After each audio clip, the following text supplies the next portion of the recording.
हृदि निरंतर भाव सके स्वयं लिख्यते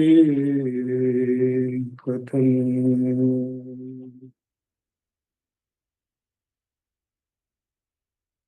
हृदय कुहर मध्ये केवलम ब्रह्ममात्रम यहं महं इति साक्षात् आत्मरूपेण भाति हृदि विषमनसा स्वं चिन्वता मच्यता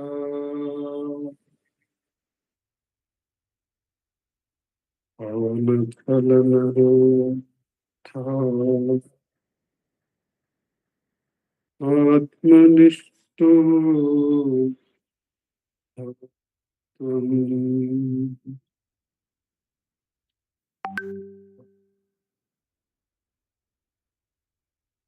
देहं जडात्मिकम् अहं बुद्धिर्न तस्यास्त्यतो नाहं तत्तद्भावशुद्धिसमये सिद्धात्मसद्भावः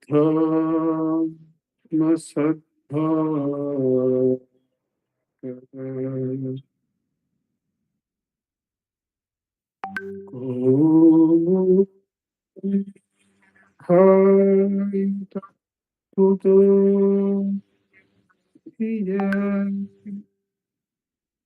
दृष्टा निष्ठा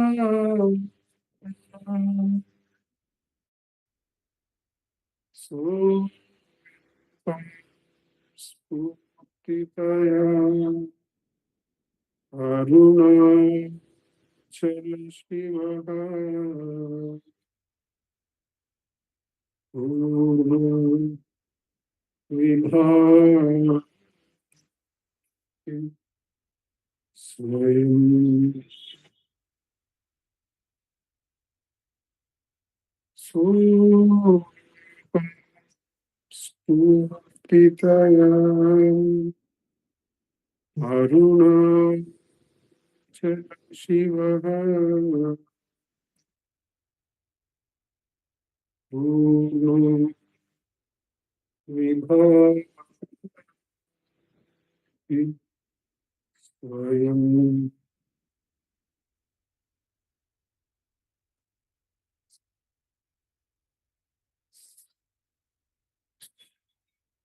Namo Ramana.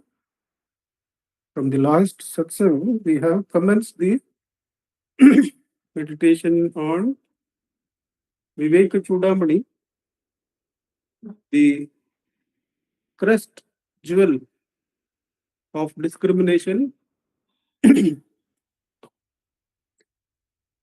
composed by Bhagavad Pada Shankaracharya as a Prakarana Grantha. Prakarana Grantha is that which tries to look at the Vedanta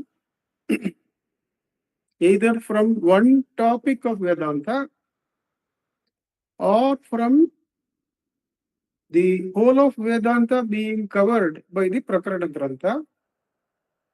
And Vivekachoodamani is a Prakarana Grantha which covers the whole of the important points or important pointers available in the important Upanishads, the 10 most important Upanishads.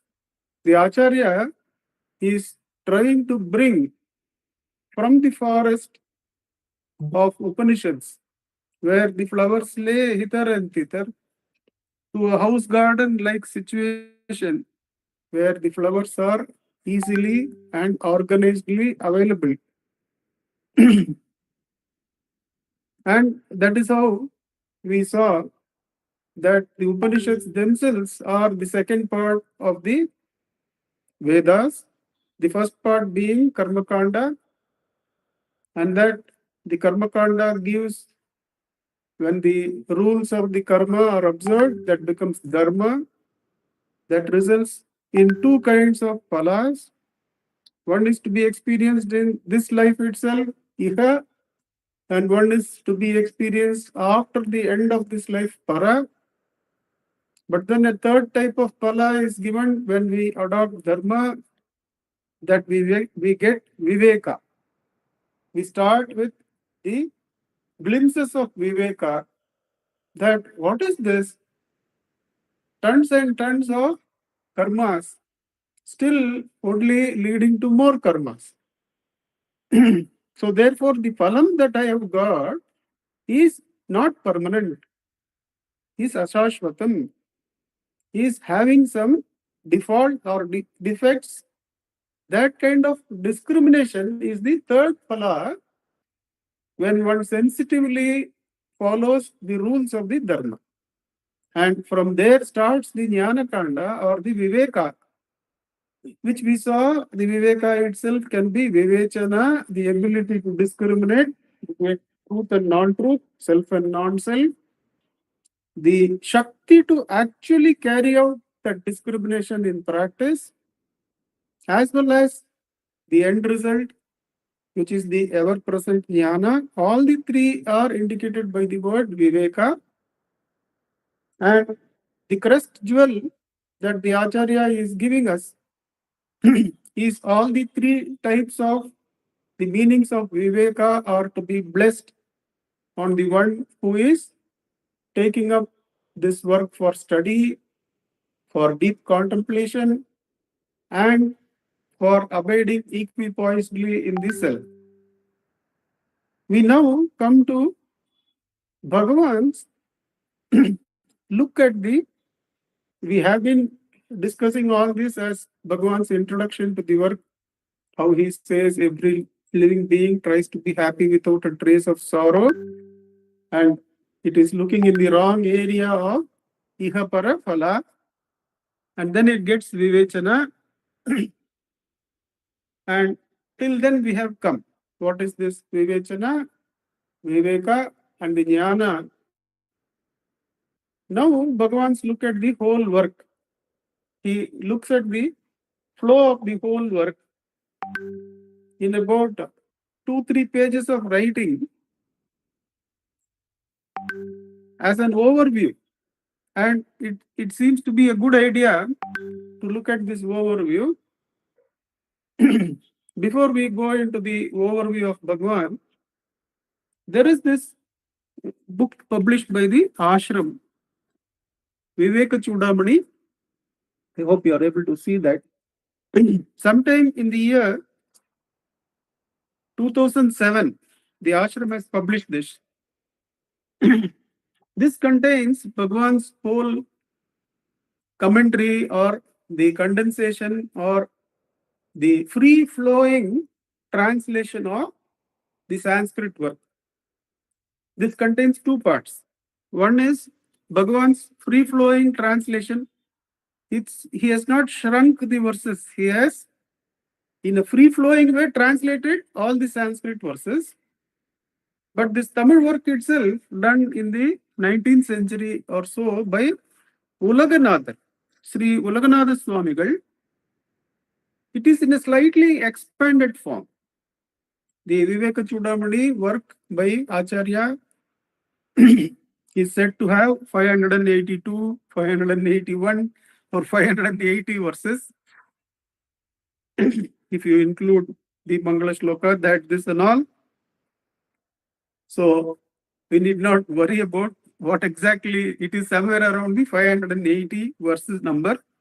Ulaganatha Swamigal, while translating in Tamil in a very, very meticulous way, without leaving anything, has slightly expanded it into 80 more verses, 662 verses, out of which the last 8-9 verses are Samarpanam. So 650 odd verses he has translated. And what the ashram has beautifully done is, it has transposed Bhagavan's commentary on the left-hand side of the book. All this is Bhagavan's commentary. And on the right side of the book, they have printed Ulaganatha Swamigal's Vivekachoodamani verses. It is clear that Bhagavan has not covered word for word, but it is better than that. That what words Bhagavan has left mostly are repetitions, and his coverage, the free flowing, has covered the connection between the verses also.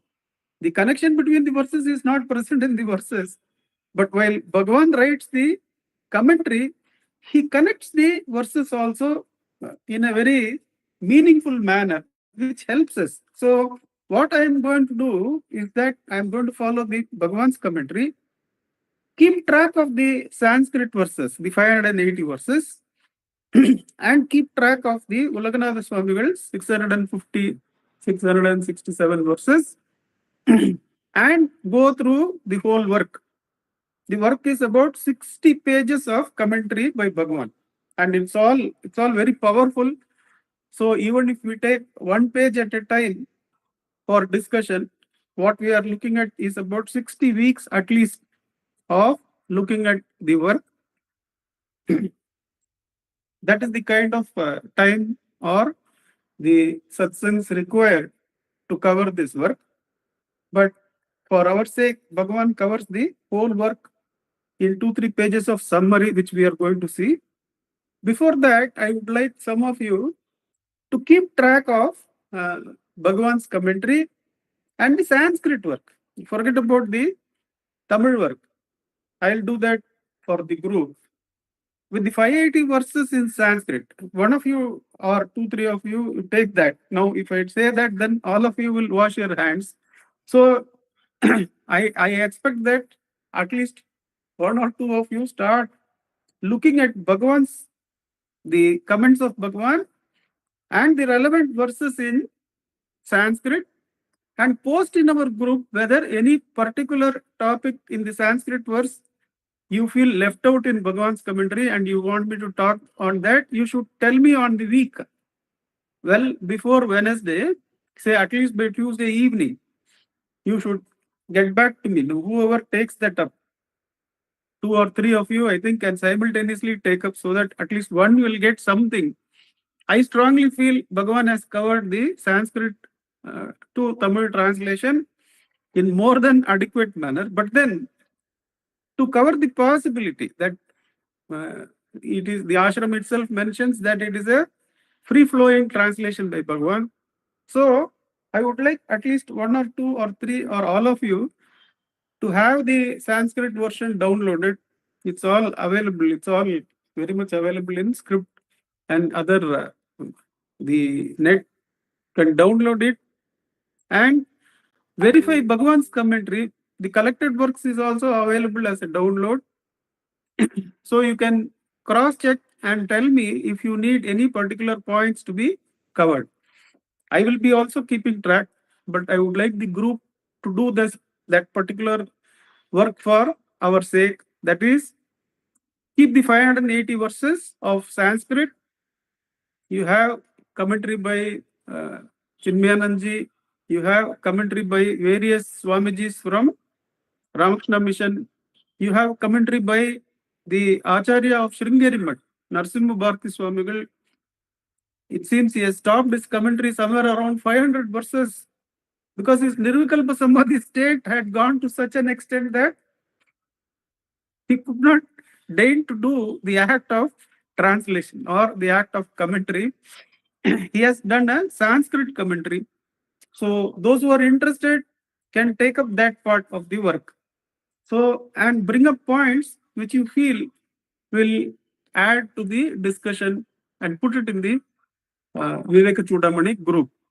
So now we go into the topic of this particular satsang, Bhagavan's beautiful overview of the entire work. We will also try to see Ulaganatha Swamigal's overview of the work. But first, Bhagavan starts with he covers everything. He starts with the first thing, that the Manushatvam that we have got is something that is an incredible blessing.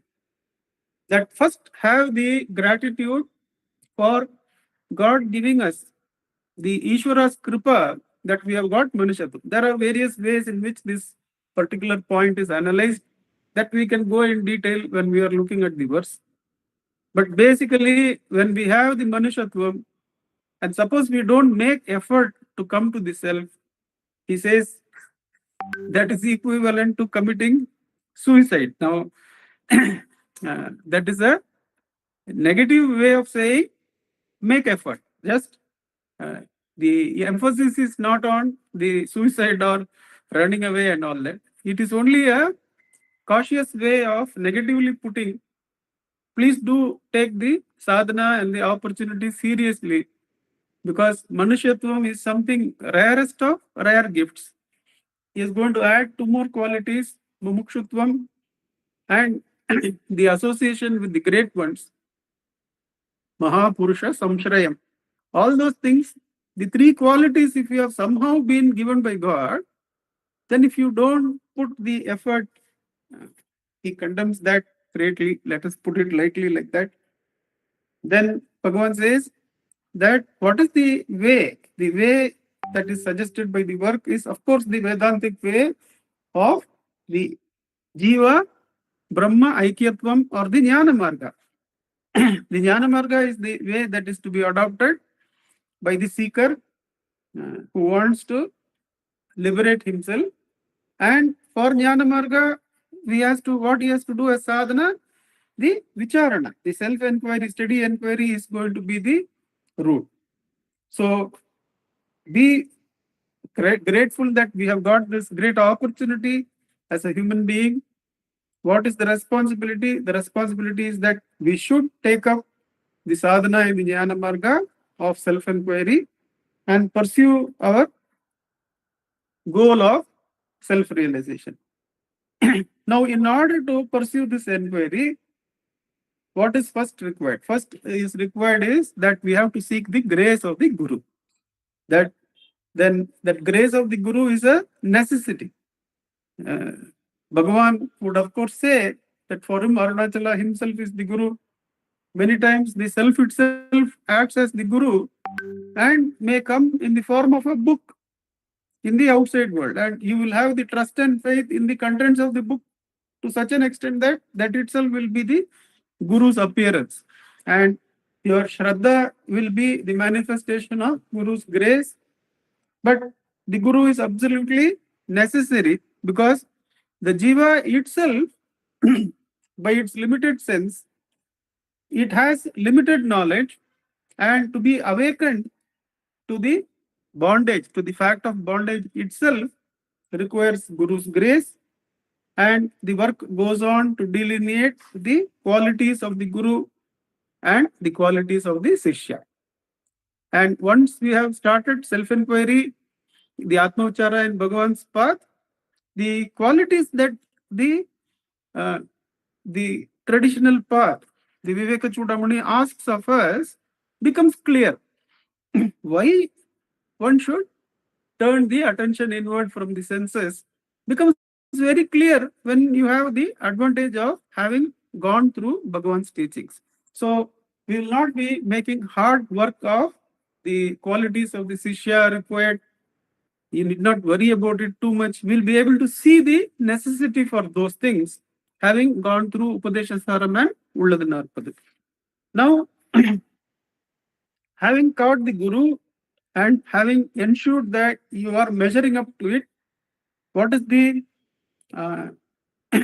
what is the one thing that is required from here? It is individual effort. How the comparison is made?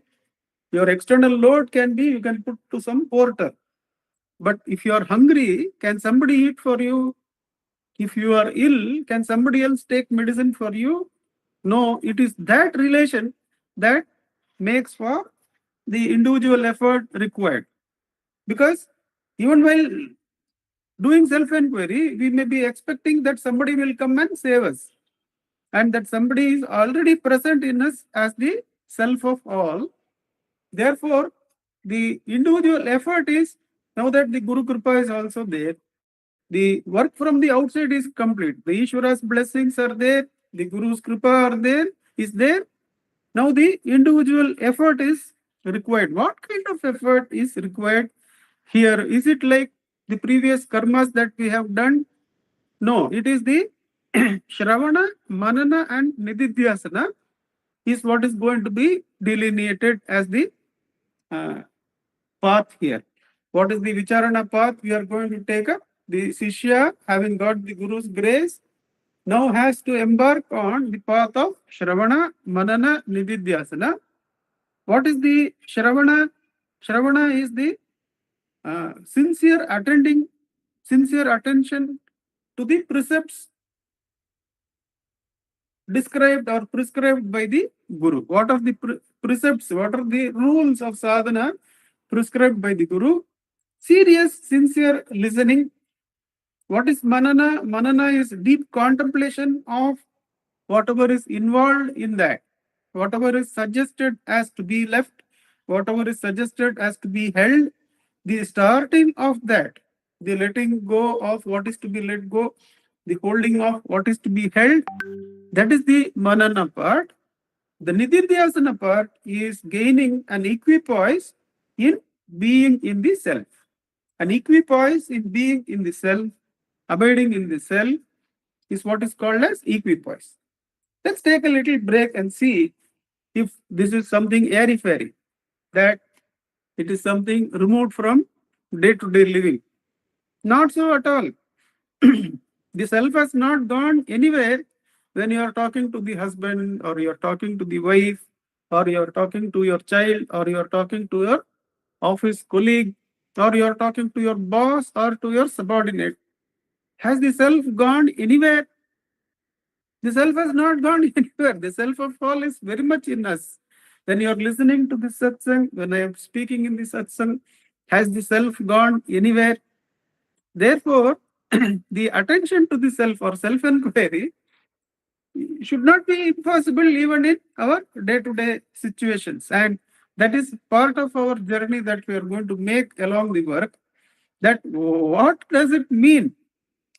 Why are we not able to perceive the self? Why are we carried away by the remarks of the other, that we are lost in the world of doing and receiving and carrying forward, that we are not able to observe or attend to the ever peaceful, ever nischala Atmaswarupa present in us? So is this equipoise in the self somewhere out there, or is it possible when we are walking in the park, when we are listening to the satsang, when we are talking to our spouse? What is it that blocks self-attention, that makes us blind to the presence of God in us, the presence of the absoluteness of liberation in us? We will try and look at that as we go along that segment. The next part, Bhagavan says, what is Shravana, Manana, and Nididhyasana a little bit in detail. What is Shravana? What is the Guru going to teach? The Guru is going to teach that all the three bodies, the gross, the subtle, and the causal, are all the non-self and are unreal. The self, the I, alone and is apart and real. Therefore, one has to drop the non-self and seek the self by tracing the source of the I. Why is it that we are bound? It is because we are ignorant that the I is independent of the non-self. We are unaware of this, and therefore the I is foisted on one of the shariras. The causal body in deep sleep, the subtle body in dream and in thinking about things, and the gross body in our rest of the waking state activities. We foist the I on that. Therefore, what is the cause of misery in this Vivekachoodamani? The cause of bondage is ignorance. The cause of bondage is ignorance. Therefore, the cause of liberation is going to be knowledge. So the three bodies are unreal. The I is apart from this. And what is bondage? Bondage is to foist the I on one of the three shariras or all of the three simultaneously and identify the self with the non-self. This ignorance is the cause of the misery. And what is the way out? The way out is through knowledge. To listen to this through the Guru. To listen to this through the Adhikari is Shravana. Now, what is this Adhikari business? We see Upanayanams being celebrated with pomp, almost like any other major functions. They are being celebrated. I have a person who has been doing Gayatri Mantra for 50 years in front of my house. Another person I know who has been practicing Gayatri Mantra and has written down whatever are his experiences and how uplifting the mantra has been over 60, 70 years of life. He has written an article on that. Now, these are the ones from whom the Upadesha has to be got. When Murali, who has been doing it for 50 years, or my uncle, who had been doing it for 70, 60, 70 years, all the three times of the day, and having performed that with deepest of sincerities. Now, when we get the Upadesha from them, now that, and if you send the boy to such a one for 15 days, 20 days to get trained, and what when Murali teaches driving, he teaches first dhyana. He says that you have to be meditative while driving. Therefore, first sit and meditate. Now, what will the Adhikari teach? The Adhikari will teach from experience. That is why it is important that you learn it from the proper Guru, that all the three shariras are unreal. The I is different from them. To trace the source of the I is the sadhana. To identify the I with one of the shariras or all of the shariras is the ignorance which causes bondage. And the way out to liberation is to get the knowledge that the self is free of all the three bodies. That is Shravana. Manana is to actually initiate the process of delineating the I from the three shariras and the panchakoshas. The Panchakosha Tattva and all will be delineated by the work, and we will understand that clearly in this part. What exactly is it? To delink the I, the consciousness, from the Panchakoshas and the three Shariras. The who am I is the inquiry to be initiated. And one starts heading towards the universal heart. This is like the darba grass is taken out of the covering sheath. The darba grass, which is supposed to be used for many of the homas and other things, how they take it out of that the whole sheath without disturbing the sheath or breaking the grass. That kind of sensitivity is what is required to extract the I from the non-self. Suppose we are talking with our child. Therefore, the anxiety is overclouding our responses. We are constantly in a state of reacting to whatever is being said by the child. It is our reactions to the child that prevent us from observing or being aware of the self here and now. So, more important than our reaction to what the child is saying is the observation of our own reactions, which is blocking our perception of God within us, the self of all within us.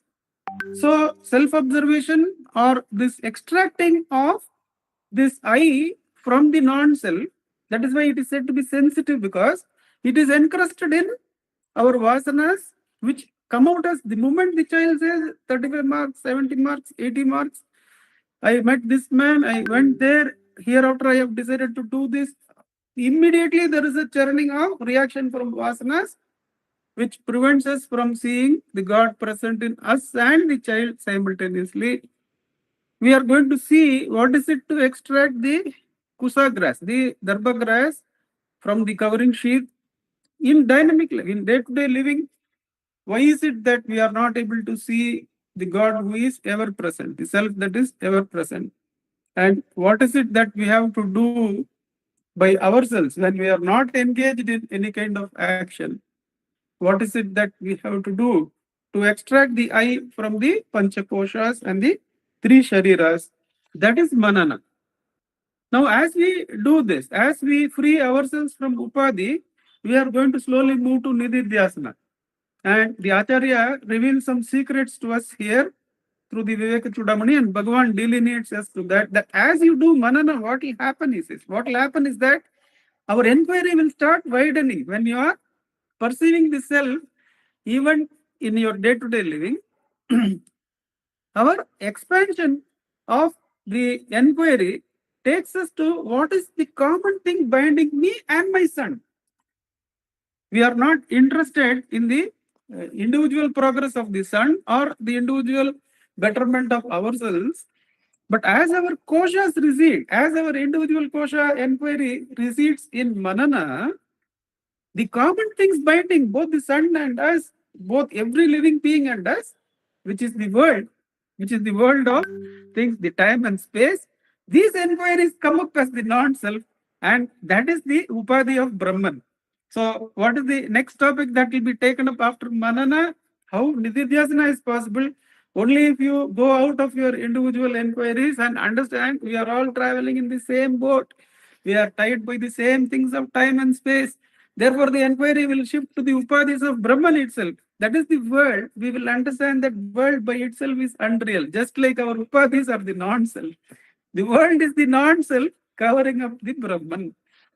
That is how the Vicharana will proceed. That is the Vivekachoodamani telling us that you take up the Manana, and the Nididhyasana is possible only when you are freed of all the bondages binding all the jivas. That will come naturally. The world of name and form is but an adjunct to the Tat or the Brahman. And having no separate reality, it will be rejected as reality, and the Brahman alone will be sought.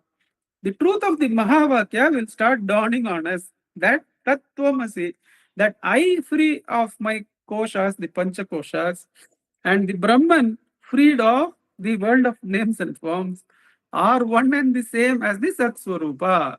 So the Tattvamasi is experienced, you start experiencing the Aham. The Aham is the I of the individual. This Aham is the I of the entire creation. Therefore, there are no two selves, one just being bound by the Panchakoshas of the Jiva, and one being trapped in the entire creation of time and space and other adjuncts. All those adjuncts drop off, and one understands there is only the I. But is the work over here that as soon as you come to this point in inquiry? No, this is when the previous vasanas which have been hidden, they start rise up and start blocking our understanding that there is only one I, whether it is for the individual or for all put together. There is only one I. So it is I. We'll just get a feel of it, but the previous vasanas will come and break it down, he says. And that is where our Atma Anusandhana should start. That we should start the what is it, Atma Anusandhana? That we have now understood our koshas are also unreal. The world of names and forms are also unreal. Only the self is to be held. So the dialogues with other people and all that, they recede into background. That automatically you will be able to hold, because we know we are also tied, they are also tied by the same factors of time and space. So our inquiry will be on behalf of the whole of all living beings, that we are all tied by this common, which are unreal. They are all non-self. So only to be dropped and I to be held. And there the Nididhyasana starts, but it is broken up by the previous vasanas. That is where Atma Anusandhana should start. It says Atma Anusandhana is treating the heart as the curds, treating the who am I as the churning, and doing the sadhana as the friction of the churning of our butter. And naturally, the Tattvamasi, the Aham Brahmasmi, is going to be the jnana that there is only one I, which is there as the truth of the individual as well as the truth of the samashti. Therefore, this Atma Anusandhana, what it does, it leads us to Nirvikalpa Samadhi. As Akka would often say, taking from Appalapattu, Santatam Salipara Santoshamagave Atma Anusandhanam Seidupara. Do the Atma Anusandhanam of who am I? Now, not merely from the Panchakoshas, but from the non-self covering of the Brahman together. That Atma Anusandhana is held continuously. That leads to Nirvikalpa Samadhi, and the strength of Nirvikalpa Samadhi cuts the heart knot, cuts the Chit Jadak Granthi, says Vivekachoodamani. The Chit Jadak Granthi, which is tying the Jiva down, which is tying us to the Samashti, that is broken once and for all, and one starts into self-realization, which is itself called as Jivan Mukti.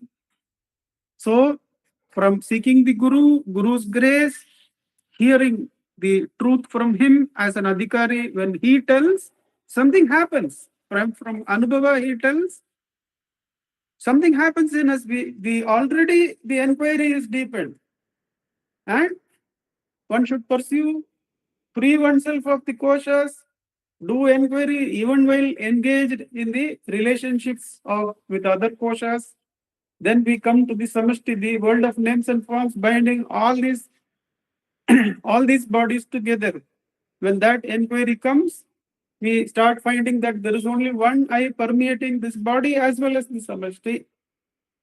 Therefore, the I starts being experienced, but then the recrudescence, the coming out of the previous vasanas is to be handled there by again and again dropping the thoughts and holding the I. That is when the Atma Anusandhana or churning or remaining in the heart with effort. Bhava Shunya Sadbhava Sustitihi Bhavana Balad Bhakti Rutma. Bhava Shunya Sadbhava. All the bhavas have become Shunya. Whether it is the bhavas covering the individual or the bhavas covering the samashti, all have become Shunya. And there is only Sadbhava. Sadbhava is I am, which cannot be taken away by anyone. That I am is present in the heart. And that is Atma Anusandhana. In the heart, one has now entered into the heart and is holding that, but with effort. That effort indicates that there are some hidden vasanas. And those hidden vasanas are all worked out, burnt out. And one naturally abides and identifies with the I that is there in the heart. That is where the Hridaya Granthi is cut once and for all. All the karmas are at an end. Vidyate Hridaya Granthi is what is described from there on, as in the Upanishads. Now, what is the experience there? The experience of self-realization is called as the liberation or moksha. And there, two types of samadhis are described by Vivekachoodamani. One is the samadhi, that is, I'm sorry, two types of mukti are mentioned. Two types of samadhi are also mentioned, savikalpa and nirvikalpa, but that we have covered in the Atma Anusandhanam. The two types of mukti are Jivan Mukti and Videha Mukti. What are the lakshanas of Jivan Mukti and Videha Mukti are covered by the work. And once that area is covered, the Sishya comes back and shares his experience that, oh, this is what has happened in me. This is how the Hridaya Granthi is broken. Now I am abiding in the self of all. There is only Ananda Swarupa. There is only bliss. There is only Jnanamayam. And the Acharya gives Punarupadesha. How to abide in the self. You don't need to repay anything to me. Abidance in the self itself is the Guru Dakshina. And that with the Punarupadesha from the Acharya, we come to the end of the work, which is called Vivekachoodamani. Let us briefly look at how Ulakanatha Swamigal has looked at this whole work. We have seen how the Acharya, through the eyes of Bhagwan, we have seen how Acharya has divided the work. It's a beautiful overall view. What we are going to take up, please go through that 2 pages of Bhagwan's summary. It is printed right in front of the the Vivekachoodamani commentary by Bhagavan. Please go through that, and having completed our meditations on somewhat on Upadeshasaram and Ulladu Narpadu, you will make very good sense of the overall layout shown by Bhagavan, how Bhagavan takes us from the basic gratitude for having been born as human being, then seeking with effort to make for liberation through jnana, seeking the Guru, what the Guru's qualities are, what the Sishya's qualities should be, what we should have to start the sadhana, then Shravana, Manana, Nididhyasana. Shravana is to listen that the three worlds are unreal, the I alone is real. From Adhikari we listen, then start practicing the delineating of the I through Atma Vicharam from the Panchakoshas and the three Shariras. What happens when we practice that? We move on to understanding that all of us are bound by some upadhis of the Brahman called the world of names and forms, and one starts dropping them too as the non-self. That is where the I of the individual, the Tvam Padam, and the Tatpadam's I. The Tatpadam's non-self is also dropped. The Tvam Padam's non-self is also dropped. The Asipadatvam, that which is held. Therefore, Tat Tvam Asi becomes a reality for the sadhaka, but not a firm reality. Still, under the sway of vasanas, it is disturbed, and that is where Atmanusandhana, the firm holding of the Bhavashunya Sadbhava in the heart, it burns down the final of the vasanas, and one through the power of Nirvikalpa Samadhi comes to Sahaja Samadhi, where the self is realized and the Hridaya Granthi is burned. And what is the Jivan Mukti Swarup, Jivan Mukti nature? What is Videha Mukti nature are delineated by the work. Then the Sishya reveals his experience. The Guru gives Punarupadesha. There we come to the end of the work. This is the beautiful overview of Bhagavan. Let us see the overview of Ulaganatha Swamigal. Ulaganatha Swamigal begins with Munnurai Iyal, and 2 to 29 verses in Bhagavan's prefatory is Munnurai Iyal. What are the qualities? The gratitude for whatever you have got from Ishvara, all that. The second is Upadesha Todakkaviyal, the instructions. The instructions you have to listen from Guru. That is what Ulaganatha Swamigal has taken as the second. 50 to 81 verses, about 30 verses contain the Upadesham Anatma Iyal. He has gone to what is to be dropped. He has not gone through Shravana Manana Nididhyasana classification. He has started with what is the Anatma to be dropped, 82 to 145 verses. Atma Iyal, nature of the Atma to be held, 146 to 145, 155. Fifth point is Bandhaviyal. How is it that through ignorance we come to bondage, which Bhagavan had covered? Bandhaviyal, 156 to 169. Mokshayal. What is it to be free? What is jnana? If ignorance means bondage, jnana is the liberation. Mokshayal 170 to 180. Panchakoshayal. That what are the Panchakoshas to be practiced to separate the I from them? That is 182 to 243. It's a huge segment of 60-70 verses. Panchakoshayal. Then Jiva Brahma Aikiyayal. The Panchakosha, when you start living, both not only the individual upadhis are dropped, the Ishwaras or the Samashti upadhis of names and forms of the world, time and space, fate and free will, all these are also dropped as Anatma. The Jiva and the Brahma find the Aikyatvam as the one I. The Asipadatvam is being realized. Jiva Brahma Aikyavayal, then the Anubhavayal. What is it? That is the experience. Here, the next chapter is entitled Sadhanayal. However, it is the Atma Anusandhana, the being in the heart, the abiding in the self. It's not the just delineating the I from the koshas. Poduiyal, general topics, some general topics are also covered in the work. Poduiyal, Jivan Muktayal, Sishyan Iyambiyal, the Sishya giving is then Punarupadeshayal, more or less the same overview as Bhagavan. The only difference being that Bhagavan takes us to the process of Shravana Manana Nididhyasana. Ulagnath Swamigal goes into the contents of that. That is, what is Anatma, what is Atma, what is the holding of the I, and what is Jiva, Brahmaikyatvam, like that. But we get a clear overview of the whole work from Bhagwan's coverage and the titles present in the Ulaganatha Swamigal's translation. I am going to follow how Bhagwan has covered the whole topic by the left-right presentation that is present in this book. All the verses of Swamigal are covered by Bhagwan. What you are going to do is that some of you at least download the Sanskrit version and see if any topics you can have the English translation of Bhagwan's commentary from the collected works.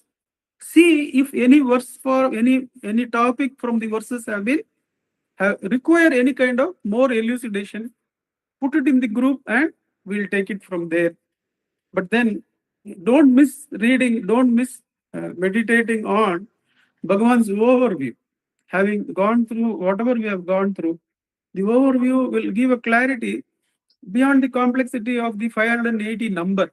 Then there are 580 verses, how we are going to cover all that. The path is simple. Whatever is the overall journey we have to take is very simply covered by Bhagavan. So please do go through that. This is it. What we have shared now is what Bhagavan gives us as the beautiful overview before his commentary. We will start with the work itself in our next satsang. Let us sit in Atmaucharam till 8 o'clock when we can listen to Akka for her comments on whatever we have discussed. Ujjwalji, you can set the time for us till 8 o'clock. Thank you.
नमो भगवते श्रीरमणाय।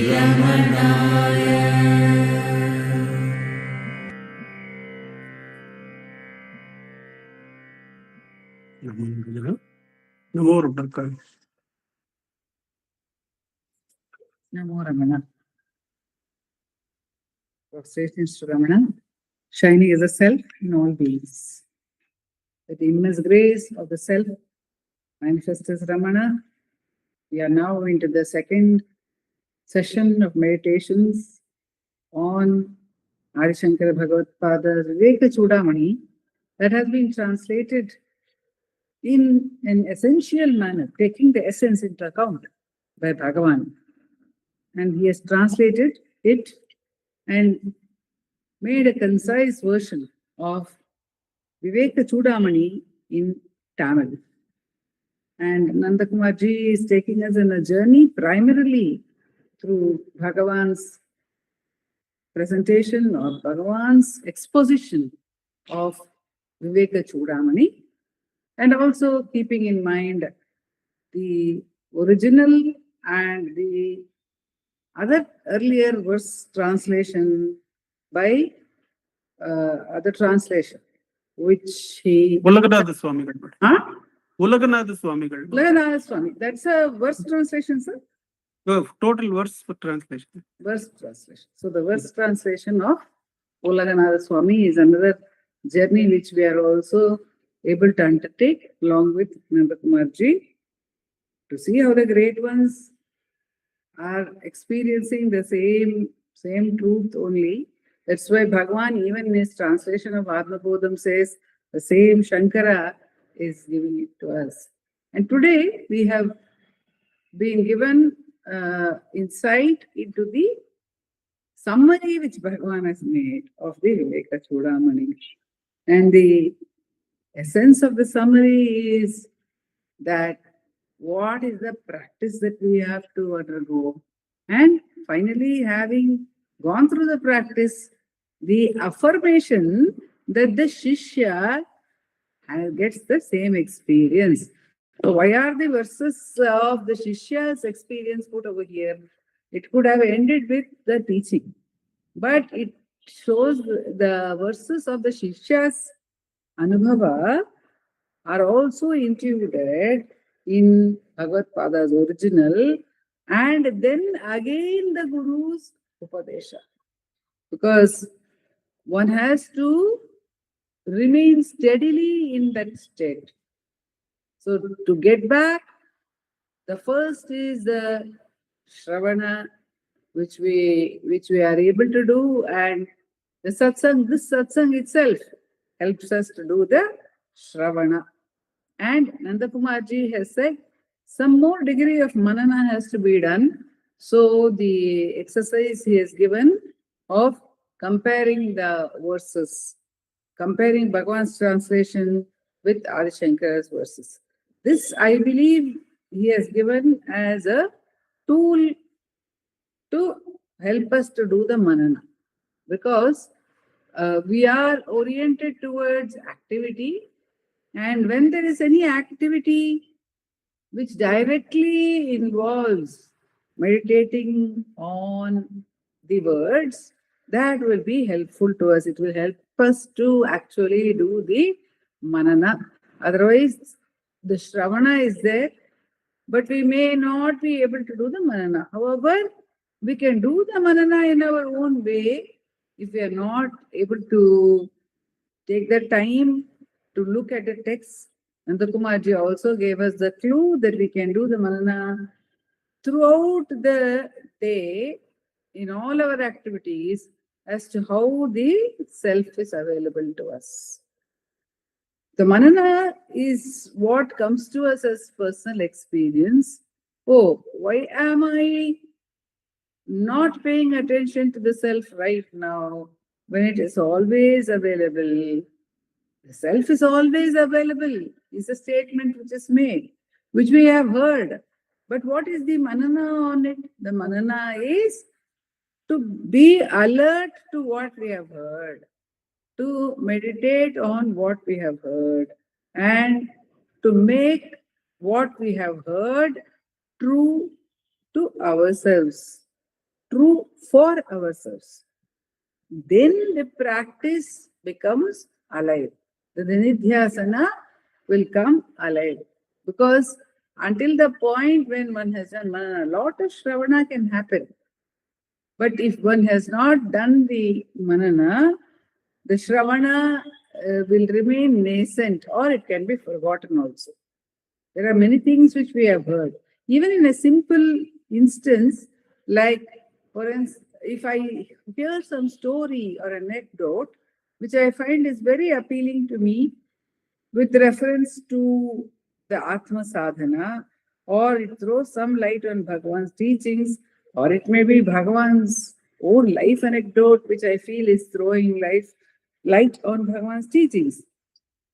If I do not do manana on it in some form, say for example, if I repeat the story to somebody, oh, you know this beautiful story which I heard from Bhagavan or about Bhagavan, this beautiful instance, and I repeat it either in the satsang or to somebody, then that story stays with me. Otherwise, I might hear so many stories, so many anecdotes, they all go away. So there has to be a tool through which we ensure that the manana happens. Some of us could make notes for ourselves, or we can actually meditate on that. But writing and some exercise related to the manana is always helpful.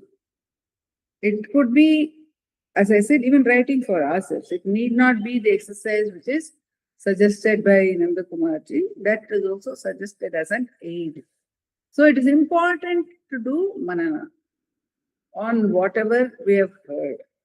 And what have we heard today? We have heard that the process as Shravana, Manana and Nididhyasana. Nididhyasana is actually getting to the core of self-inquiry. This time, a few days ago, I think it was on the 8th of March, Sri Ramanacentre Swami, he spoke at the Ramanacentre Shrine in Bangalore, and he was saying that is to get connected to the Aham Spurana, or the I thought in its core is actually the Nididhyasana. That is the essence of the practice of self-inquiry. And like Nandakumarji told us today, he also said that is really the beginning of real sadhana. But that is not the end of real sadhana, because the vasanas start coming out the moment one holds on to the I thought at the core. As Bhagavan has said, hold the I thought. And once the nididhyasana of that is done, then the vasanas begin to surface. Those which were hidden, which were unknown to us, they begin to surface. Until they surface, they cannot be tackled. They may be nascent. Well, we will never know. It may look as if we are very, very detached. We are free from fear. We are free from everything.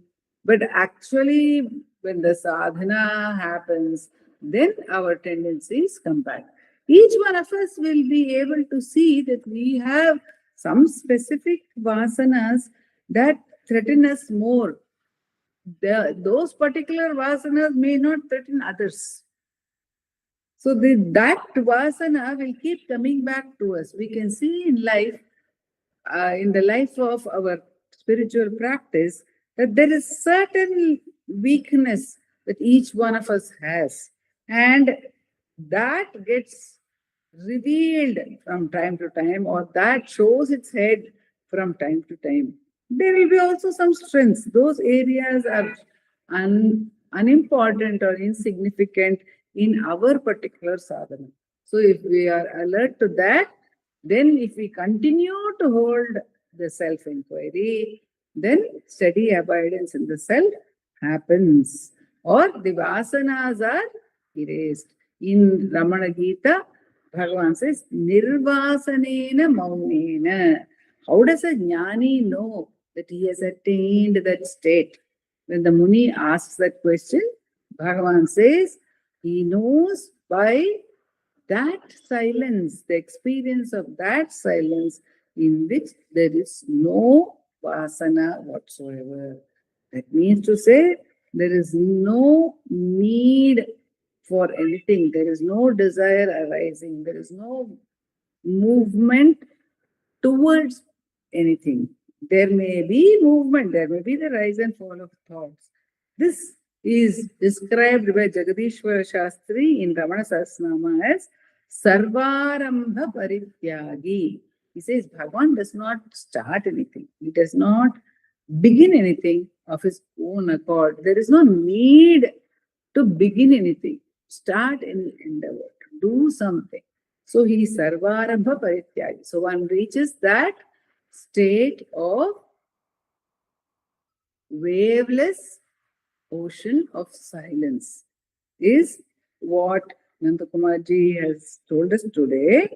And as I said when I started off, the fact that the Shishya comes back at the end is the hope or the assurance, rather. It is, Bhagavan says, not hope, but assurance.